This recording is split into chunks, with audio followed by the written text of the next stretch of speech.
Isabelle, thank you so much for being on the Ivy podcast. I'm really excited to have you here and have you share your story on how you're building Lupii and what that entrepreneurial journey has been for you. So welcome to the show. Thank you so much, Cesar. I'm so excited to be here. Absolutely. And to kick us off, I want to start with a question that I know people in the audience that might not be familiar with the lupini bean. And I wanted to ask you, what is the lupini bean and what exactly it does for your overall health? Yeah, totally. I love talking about this ingredient because I'm fairly obsessed with it. Lupini is an ingredient that's originally from Europe. It has a long agricultural and culinary history over there, and it's actually been consumed in the Mediterranean region, so Italy, Greece, Portugal, for a really long time, for centuries. And there's some very ancient tales around gladiators consuming lupini beans because they knew at the time, the ancient Romans, that they were so beneficial for your health and that they were so high in protein and were really good to build strength. And so they were giving them to gladiators. And that's just such a cool endorsement, right? I mean, Yes. gladiators were thriving on lupini, then we all will be. And so that's a little bit like the far background. Lupini is grown extensively all over Europe, and I grew up over there. I actually grew up in Luxembourg, and Luxembourg has a really large Portuguese and Italian community. So I knew of lupini because I had seen it around, and they often eat it in like a pickled version over there. So I kind of knew of it. And about 5 years ago, it came back onto my radar. I had moved to the States since, but I had been really immersing myself in the plant-based food space and researching different ingredients in a little bit of a nerdy way, and just became obsessed with lupini as I was uncovering all of these nutritional benefits. It's an incredibly powerful little bean. It has the highest concentration of plant-based protein among all beans, and that's kind of mind-blowing because for a long time people used to think that soy is like the powerhouse Mhm. plant-based protein. It's a complete protein and has a really high concentration of protein, but lupini is even higher in protein, and it's also a complete protein. So for anyone who doesn't know about this, complete proteins are very rare in the plant-based space. Mhm. One of the only ones is soy, and it means that it has a complete chain of amino acids. So it's really easy for the body to absorb. And that's not found very easily in plant-based foods. That's often more in meat and dairy and eggs. So for a plant-based source of protein to be complete and so high in protein, and then also super high in fiber and naturally low in carbohydrates, it's just kind of checking all of these boxes. So lupini is, a gut healthy ingredient. It's really great for protein and fiber intake, and has a lot of environmental benefits as well that I would love to dive into, but that's kind of high Wow, level. Yeah. that's amazing. And I personally, I was not aware that lupini bean existed until Courtney brought it up. Previous guest on Ivy podcast, and it's a super bean. Like I feel Yep. like if there's ever the food shortage, if you have a good supply of lupini beans, you can probably survive for a while there. I Um, would agree. A supply of lupini beans or loopy bars, for that matter, would exactly, totally help you get through that for sure. exactly. Awesome. So let's go back into your background. Like, how did this idea come about? Right, because it's one thing to research the lupini bean, and it's a completely different thing to start a company based on the lupini bean. So, what was the journey like for you? Like, what were some of the high level milestones that brought you to that aha moment? Yeah, totally. So for context, I grew up in Europe, as I mentioned, and moved to the States in 2013. And I actually went to grad school for urban planning, so like city planning. So very related to food and beverage, right? But I worked in that Yeah. space for about a year when I moved to New York, and then was very attracted by the startup space. I, Mhm. grew up in a culture that is, I would argue, less startup friendly and less Mm. entrepreneurial at nature.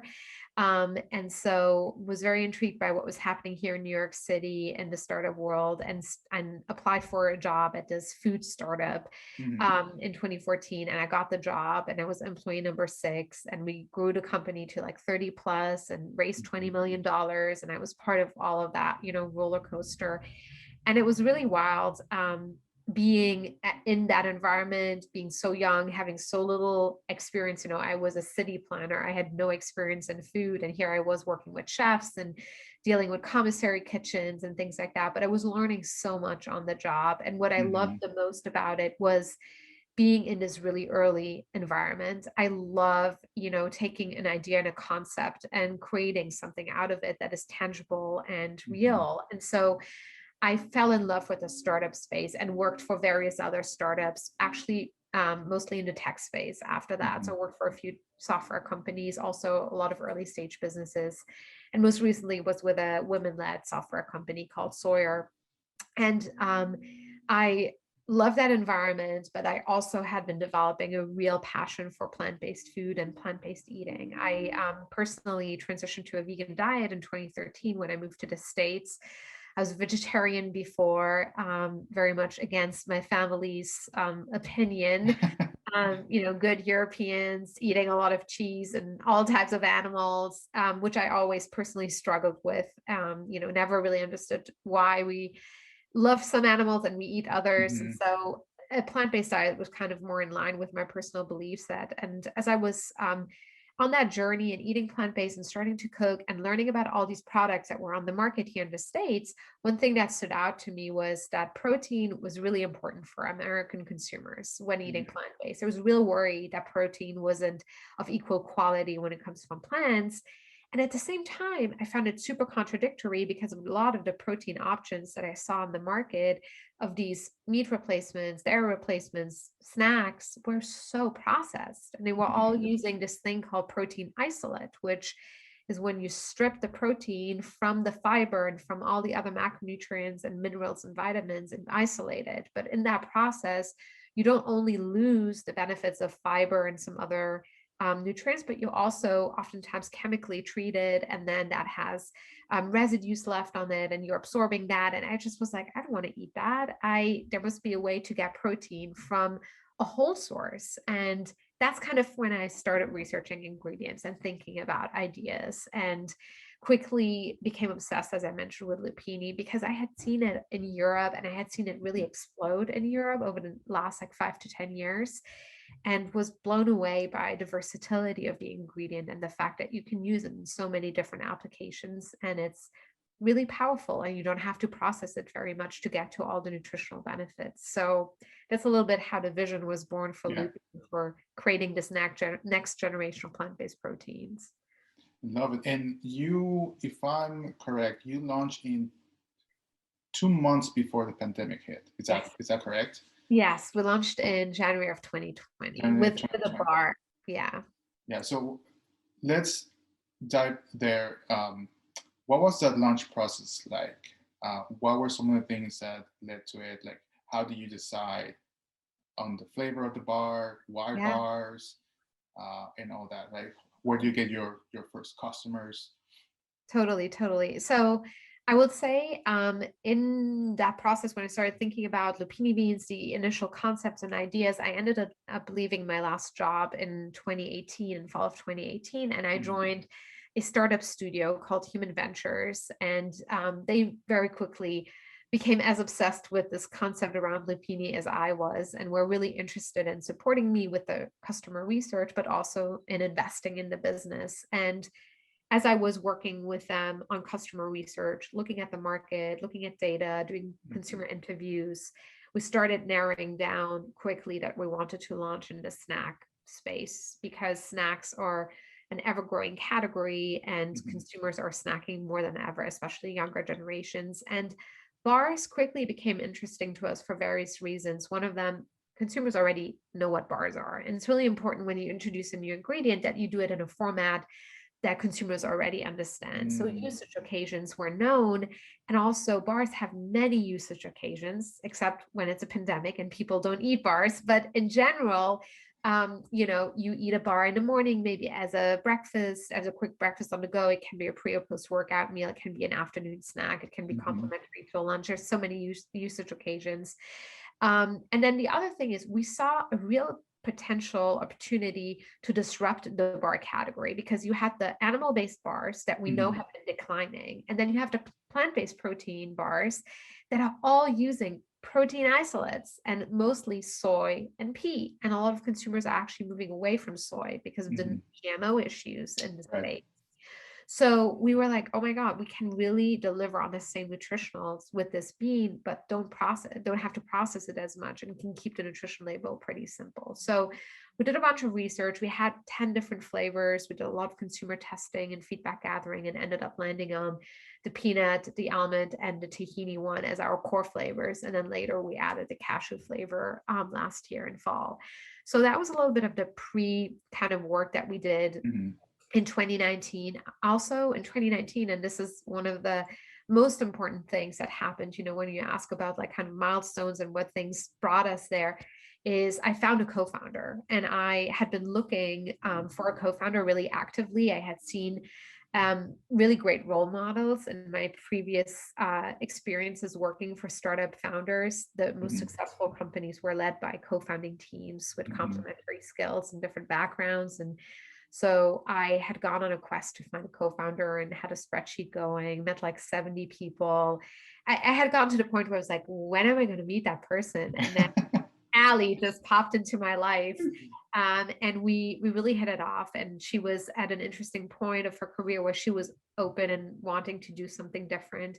She had spent her career in food and beverage, and she's also plant-based. So she shares the same passion for this space, and she jumped in. And so we've been working on Lupii full time since May of 2019, and spent a lot of that year really narrowing down the messaging, the consumer, messaging, packaging design, getting the website ready for launch, scaling production, finding a co-packer. And then we launched in January of 2020 and had a retail first strategy. So very much going after independent retailers in New York. And I can talk a little bit more about that too, and how that went and how the pandemic kind of made us totally change our plans. Yeah, absolutely. We'll revisit that. But I wanted to ask you, since you mentioned co-founder, what are some of the things that you had on your list for potential co-founder? What were some of the things that you were looking for, and why do you think you hit it off with Allie? Allie, yeah. I was gonna say Alex, but no, Allie. Well, she goes as Alex too for some people, so that's right. I think one thing that's really important, and that's very hard because we all are we're kind of gravitating towards what we know and what is comfortable. And so we tend to hire people that are like us. And so I really try to be mindful about getting somebody on board who is different and has maybe a different style of working and a different perspective, a different background. But there needs to be some, common passion too, because I don't think that it works if one person is super into it and the other person is like kind of related. Right. So it was really important to me to find someone who is interested in a plant-based food space. Not necessarily has to be vegan or plant-based, but somebody who shares that passion, has that vision, who sees that is the way the world is moving towards. Right. And then I was looking for somebody who had food and beverage experience. And actually, interestingly, when I was at Human Ventures, they had this guy on a team who was called the Shrink for Entrepreneurs. And he made all of us go through a personality test called the Big Five. And that was really interesting because a lot of that is soft skills and ways of working and operating and thinking and strengths and weaknesses. And I kind of knew how I scored on it. And then I was like, okay, I need to find somebody who can complement me in that way. And I remember when I met Allie for the first time, we had coffee on a random Saturday morning after her yoga class somewhere in downtown Manhattan. And when I was meeting her, I was like, oh my God, in my head, I was like, wait, I'm sure she's like gonna rank really complimentary on this test, because I could tell, I was kind of looking out for some of these things and I could tell how, that could really work out. And so she ended up taking the test and it was super complimentary. So I think that was also a reason for us to say it's going to work because we are different, but we fit like a little bit like a puzzle piece. So I love it's that. very exciting. I feel very lucky that I met her. That's awesome. And I think it's very important. I would put it above everything else that your co-founder shares the same passion. Because as what you mentioned, if they're not passionate, it's gonna feel like a chore. It's gonna feel like work, right? Yes. Things are not gonna click. They're not gonna sync, and you don't need that friction. I think especially at the early stages, Hmm. because it's such a grind. Like it's so every day you put on a fresh suit and you show up again and you do it again. And it's such a roller coaster. And especially what happened last year, a lot of things can be asked into question when there's such disruption and collective trauma that people go through, like the pandemic. And so having somebody who has the same reason for why they are doing this is really great because it's kind of um it just keeps you going, especially at the early stages when there's so much unknown and just a lot of having to show up every day and do it again. Exactly. I do have a question around how did you figure it out the right combination of ingredients? And I'll use my wife as an example. There's no bar in the world that she will eat because she thinks all the bars are just not that tasty Right. and the texture. How do you figure it out? The right combination for the flavor, the ingredients, the texture. What kind of feedback do you get when you did the testings? Because I've heard from other founders, entrepreneurs in the D2C space that takes a lot of testing, right, and lots Yeah. of feedback. Because most likely you might not get it right the first time. So Yeah. I just wanted to ask about what was that process like for you? So I would say I totally agree. You might not get it right the first time, and it's going to be a constant iteration. And the testing that you do before you launch with, your target consumer group is also different than when your product is in market and is being sold. So you will continuously learn. And Hmm. that's one thing that's harder with a food startup, having spent my time working in software companies, iterations can happen really quickly. With food, it Right. takes a little bit more time. And once the product is on the shelf, like you need some time to make changes. But one thing I should say is my first job, I spent a lot of time with chefs, Mm. and I learned a lot about kind of how to create basic flavor combinations that taste good and what the things are to add. So I developed the prototypes of the first flavors myself, and then we found a co-manufacturing partner. And they have a lot of experience too. And so they added their expertise, and then we started scaling the recipe. And I had kind of the goals around texture. We wanted it to feel and taste like real food. So Hmm. not like a paste, but we really wanted to be recognizable. So you can see, the almond pieces in the almond bar, the cacao nibs. You can even see some of the lupini bean in it. So we wanted that. That was really important because we were selling. We're on a mission to sell real food to people. So it needs to Hmm. look like that as well. Um, and then a lot of the feedback we've actually gotten since we were in market last year, which it's kind of a blessing in disguise that we had to refocus our attention from retail to D2C because we get this direct feedback loop from our customers in that way. We get reviews, we get emails. Some people write really long emails. They're very and it's awesome because it really helps us to inform how we can adjust the product and make it better and even more delicious. And so we've taken a lot of that input already and are working right now on the kind of 2.0 version of Lupii and some recipe updates. And we also put the product in new packaging. So that will launch in July or in August of this year. So a lot of the feedback is coming in now that we are in market because Hmm. it's as I said, it's different pre-launch when you do some of that consumer research. Yeah, that's a very important point. You launch it, and then you get the feedback. And something that you mentioned too is how that experience working with chefs was setting you up for Lupii, right? And sometimes it sounds very cliche, right? Because there's this quote by Steve Jobs that you cannot connect the dots until you look backwards. Yeah. But it's Yeah. true, right? Like those experiences were setting you up for Lupii. And I think familiarity, as what you've mentioned, it's important when creating these type of products, right? The direct to consumer, because they're already familiar with bars. So it's like, here, try it out. You already know what a bar is. Exactly. Yeah, I think it's brilliant. So the pandemic hits, and then what happens? Like, what was your thought process, your strategy to reconfigure, to re-steer the ship in the right direction? Yeah.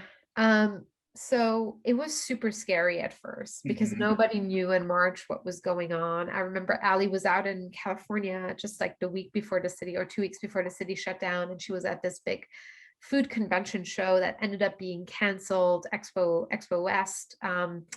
And so we were like, wow, this is serious. And then the city shut down, and all of our retail accounts, we had gotten into about 80 within the first 2 months of launching, just totally dried up. And we were in this Pilates yoga chain, and they closed their doors. And then we had just started onboarding with a large distributor, and that all came to a halt. They were like, we're just putting everything on hold. We don't know how long it's going to take. So it's really scary. And I think what was scary is, overcoming hard challenges is not unknown to me from a personal matter. I've gone through that before, as a kid with some family stuff, and but it felt very different this time because we were all collectively in the same situation, and nobody knew what was going on and what was going to happen. So we took about a month or so to kind of re-strategize, and it became super clear the only path that we had during the pandemic was going direct to consumer. And so we set up the infrastructure for that. We had to move our boxes that we had in our office. We moved them into our apartments. We realized pretty quickly we can't be doing this from our Brooklyn apartments and fulfilling product from there. So we start working with a fulfillment company, a third-party fulfillment company. So we set up that infrastructure, and then we started really promoting the website maybe in June or so. So it took us a little bit of time to get things up and running. And we started seeing really exciting, great traction over the summer. We've had a lot of really great influencer partnerships that helped us, got some great press. So we were able to just continue growing the business in that way instead of saying, let's pause and wait until retail opens up again. So the benefits are obviously the learning that we had, but also the fact that we now have data, we have consumers. So now when we go to retailers, we can say, look, we have successfully sold this product. There are consumers who love it and come back and want more. And there's actually consumers who are requesting this to be in retail, because now that things are opening up again, it is more convenient for some people to shop in retail because they already go there for their groceries. But I won't lie, it was a really tough year because the bar category was down 30 to 40%. So while most other food categories, grew and exploded, bars were down because consumer behavior shifted and people weren't on the go anymore. And so trying to launch in a crowded category in a year where the category is dramatically hit, it's hard. And there's a lot of moments where you're like, what am I doing here? Fighting against windmills. But we came out stronger on the other side, and we have now onboarded with 2 distributors and a really amazing broker, and are just launching our first chain account last week in Seattle. So there's progress and there's things happening, which is exciting to see, coming out on the other side. I love it. I'm inspired by listening to your story because it was scary back in March, not knowing what was going on and things shutting down. And despite that, you persevered and you used your creativity and your passion to continue moving forward. And we had no other choice, right, but to continue. Right. Totally. Now, in terms of, there are a couple things here that I want to unpack because I know that members in the audience might find interesting, the influencers, and I also want to talk about your crowdfunding campaign in Republic. what was your process to decide, hey, we're gonna go after this type of influencer, um, and with the crowdfunding campaign? Why do you decided, hey, we're gonna do a crowdfunding with Republic? Yeah, totally. So let me start with influencers. So, you know, I we realized pretty quickly, Lupii, if we're selling it online, it needs additional education because Hmm. people can't, in a store, you can pick it up, you can turn it around, you can look at it, you can often try it because brands sample product in store.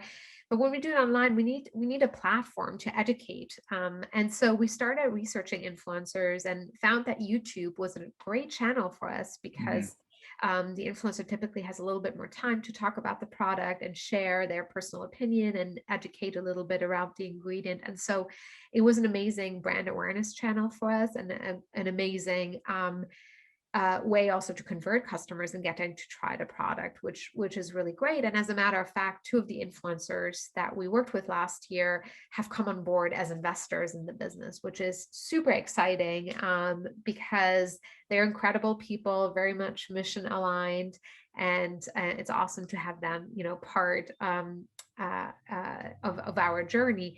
And that ties into the Republic crowdfunding campaign. So we have raised previously from established VCs. We have raised from angels. We have some influencer investors, but we found that the Republic platform was an opportunity to bring our customers on board as well. And the challenge with fundraising or with getting access to investing in companies is really the fact that a lot of times minimum check sizes are huge and the average person cannot be part of a privately owned company like Lupii in the early stages. And so a lot of these companies like ours are more and more mission driven and impact driven. And having built this business over the last year and a half, a lot with our customers directly last year who were supporting us during the pandemic, we feel that it's exciting for us to give them the opportunity to continue being part of our growth and benefit from it financially down the road. And so that's why Republic is amazing, because it gives access to our community, to our customers, friends, and family at a very low dollar amount. $150 is the minimum investment amount to be part of Lupii's growth journey. And so it's really aligned with just how we think about access in general, not just when it comes to access to healthy, better for you plant-based foods, but also access to being part of our journey and being able to grow with us as a small business. Yeah, I really love the concept of Republic as a platform to democratize Yes. uh, access to investing in the startups and the companies that you believe in, right? Right. Yeah, I have like three investments there, but I want to keep doing more. And Lupii is definitely going to be one of those companies because I believe in what you guys are doing, and the impact that you're having. Um, Now, the Republic campaign has been very successful for you guys. What were some of the things that you did, like tactical level things that you did to ensure that this was successful? Like, did you email your newsletter subscribers, or what were some of the things that you think have contributed to exceeding your fundraising goals? Yeah, I think it is a lot of different things that are helping to move the needle. So the fact that we have even a large newsletter list because of the strong consumer business that we've built last year is great because now we have a channel to communicate with them. We noticed that investing requires a lot of education too. A lot of Mm-hmm. people don't know what it means to invest in Republic. They're like, is this a donation? And we're like, no, Mm-hmm. this is an investment. This is Mm-hmm. hopefully going to grow for you and be more beneficial on the other side. So it requires education, which you can do through email, and us regularly emailing our customers and educating them about it is really important. On social media, we do the same thing on Instagram. We've gotten some really great press over the last few months. We actually landed a New York Times article, both in the digital version, and in the Sunday business section, the printed version in May, which is incredible. And we're super excited about it, and obviously helps to create awareness about Lupii. It didn't talk directly about the Republic platform, but people who then research, will find out about that as well.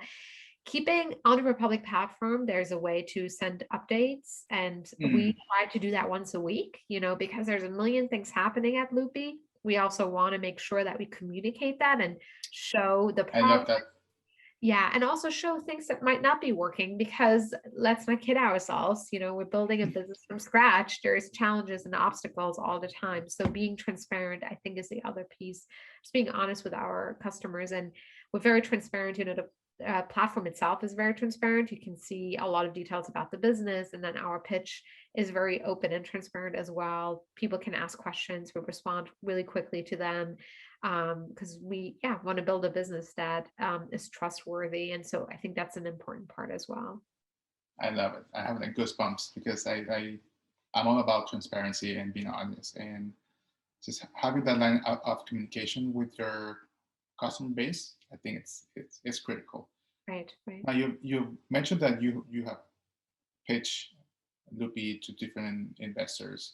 What was that experience like? What were some of the key learnings from pitching Lupii, and what was the most challenging for you? Yeah. So we did a lot of pitching last year, actually, which there's pros and cons during a pandemic. I think the pro is we've gotten a lot of investor interest. A lot of people understand what we're trying to do with Lupii. They see the plant-based macro trend that's happening. They see companies like Oatly, really bringing plant-based onto people's radar. So the interest is there, and we got a lot of meetings. I think what's harder doing it during a pandemic is that when you have a Zoom meeting, it's very different than when you shake someone's hand and there's a little less commitment, it seems like. So that's just one thing to keep in mind. What we've learned a lot is, Ali and I are very detail oriented. We are very transparent, and we've learned that sometimes it's important to also tell the bigger vision story and what we're trying to be doing with Lupii in general, versus getting too lost in the details of the business. And we understand the business so well because we're in it every single day and we know every single part of it. But especially at these early stages, as an investor, you're really investing in Ali and me first, and you're investing in the vision that we have. And the vision for Lupii is to build that platform for the ingredients. So we're not a bar company, we're a lupini bean company, and we make delicious, nutritious, sustainable snacks and foods out of lupini beans. And really stop telling that bigger vision is something that we've learned over the last few months when talking to investors. Now, in your journey so far in building Lupii, what have been some of the things that have not worked? Some of the failures and some of the key lessons that you've learned from those failures. Yeah, failures. I think last year was obviously kind of a curveball, so that was very challenging. What that taught us really is to always diversify, not bet everything on one channel. Even though now we're going after retail, we still have to build an online business. We still are selling on Amazon and on some other online platforms. So just diversifying is really important. It's just a good reminder that, you can't put all of your bets on one horse. So I think that's one of the big learnings. There's so many little things that go wrong. It can go wrong. Last year, it was very funny. We started growing really quickly, and then we were dealing with crazy delays on the USPS and UPS side for online orders. So I remember in August, we had a record month, but a lot of our customers were angry with us because orders were so delayed. And so we now had to deal again with externalities that weren't really in our control, but really managing this experience. So instead of just blowing customers off or just, waiting or blaming USPS for it, we wrote to every single customer and apologized because we felt bad that they had to wait for Lupii for longer, even if some of it was out of our hands. we're there. We're like, your feelings are valid. We're frustrated too. We'll try to get product to you as soon as we can. We process refunds if customers were angry. So again, really building a customer forward business, even when there are some things that are affecting the business that are out of your control, was one of the really big learnings for us. It makes people want to trust you even more when you're honest about things outside of your control, Yeah. and you do your best to Yes. mitigate, right, that effect. And it's all about doing things that don't scale, right? I'm a big fan of that, especially in startups in the early stages, and messaging every single customer, right? That's something that doesn't scale, but it's important because It has to. Yeah. oh, they care about me. Yeah, and I'm like, I'm treating my customers how I would like to be treated. And if I'm trusting you and I'm ordering these bars that I've never tried and spending, $30 on it, I want to know what's happening if I'm Yeah. not getting them within 2 weeks. So I'm with you. I think that's really important. And as you said, at the early stage, these are our early believers. These are the people that we want to have on board. These are the people that are willing to take the risk with us. So we want to reward them extra, for the fact that they are there and helping and supporting us through those times. What advice would you have for women in that are either on their entrepreneurial journey or considering getting started in that entrepreneurial journey? What advice would you have for them? Yeah, it's a tough question. I think one thing is important is to go into it open-minded, with an open mind, and be informed. What is it? This stats is like 2% of venture money goes to women. That is true, even in 2021. And so I think that is something to just be conscious about and not take it personal, actually, but just be conscious about that. I read this super interesting study um, about how investors skim through decks of women-owned versus men-owned companies, and they spend way more time. Let's say the companies in similar stage, early stage, spend way more time on the slides about finances and strategy when it comes to the women-owned companies, and they spend way more time on the slides about vision when it comes to the male-owned companies. And that's really interesting. That is data that was actually released by a company that creates a platform to send decks online. So they have the data. That's interesting. And it's kind of it's infuriating in many ways, but it's also important to go into that with an open mind and know that. So that's one of my big advice pieces that I have. And then just finding allies, men and women. We have some incredible male investors and advisors that have been nothing but supportive and that are very aware of the biases that are out there. So finding allies, finding a great co-founder, man or woman, who you can build the business with. I think that's the biggest advice I have for female founders. That's so important, finding allies. And the thing about finding allies is that you start doing the work, and then along the way you will attract, because when you start doing the work, you're sending signals, right, Right. into the world. Right. And the reason I'm saying this is because a lot of times I get people like, oh, I don't have any allies, or no one wants to do this project with me. And then I'm like, well, have you started doing anything, or being vocal about it? And like, oh no, well, how you expect to attract, right? If you're not putting in the work yourself. Totally. So important. Um, awesome. So what is the overall vision that I have for Lupii? The 3 to 5 year vision. Yeah, we really want to build a brand platform for this ingredient. So we launched with bars. We're already working on some other products in the snack space. It's a very versatile ingredient, so it can be, used in a lot of different applications. We want to be the brand that's associated with lupini beans and their power, both on the health side, but also on the environmental side. We talked very little about that, but lupini is used in regenerative agriculture. It's a very sustainable crop to grow. It requires very little water and resources. So it's a true alternative to a lot of the animal protein that's out there and some of the other plant-based protein. It's just so much more sustainable. So working with local farmers actually here in the States to start growing the ingredient locally. And there's a lot of excitement in the farming community. So we want to really close the circle here and build the brand, but also build a supply chain that is healthy and sustainable with local partners. That's the vision for Lupii. I love it. And after this interview, I'm going to go into a research hole about Yes, lupini bean because please.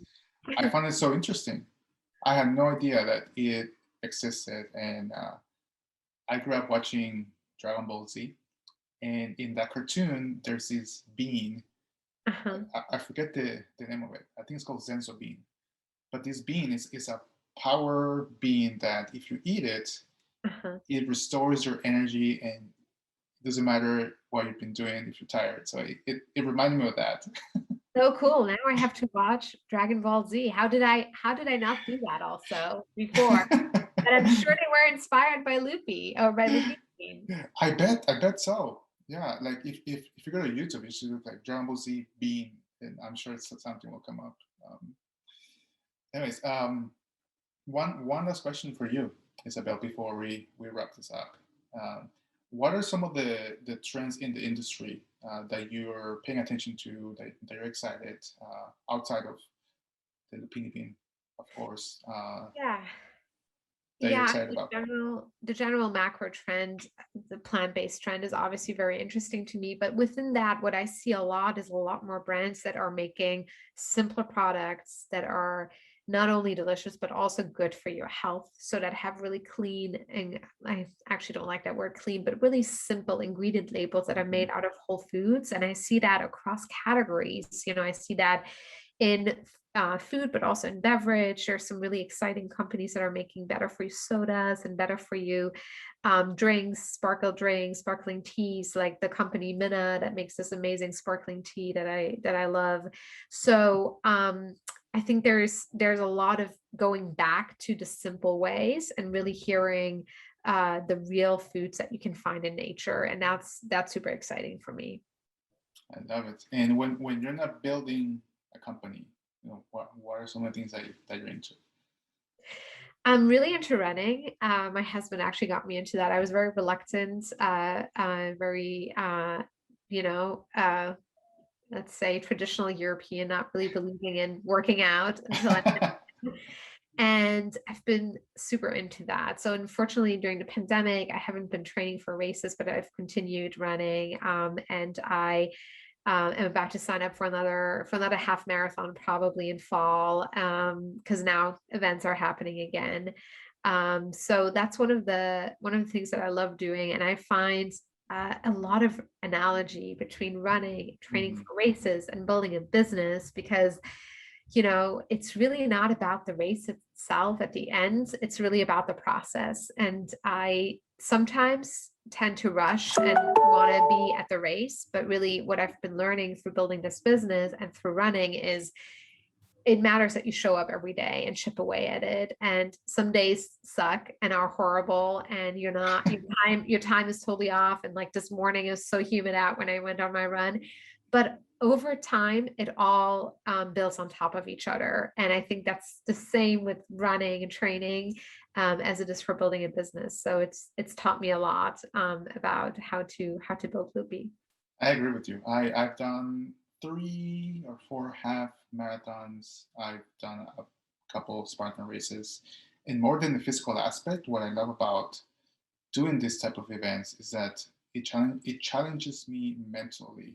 Totally. Um, just when I think I cannot go anymore, like I can actually. I just gotta keep pushing it. So yeah, I mean, I could talk about this for another hour.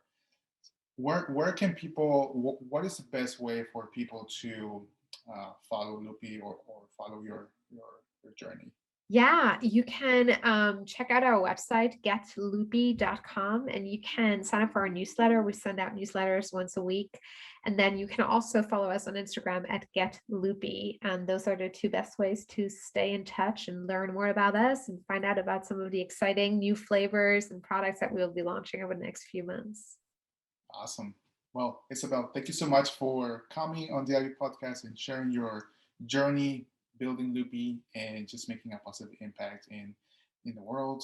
I'm really looking forward to having you on another episode, maybe down the road, to get more updates about your journey. But for now, thank you so much for being on the show. Thank you for having me. Absolutely.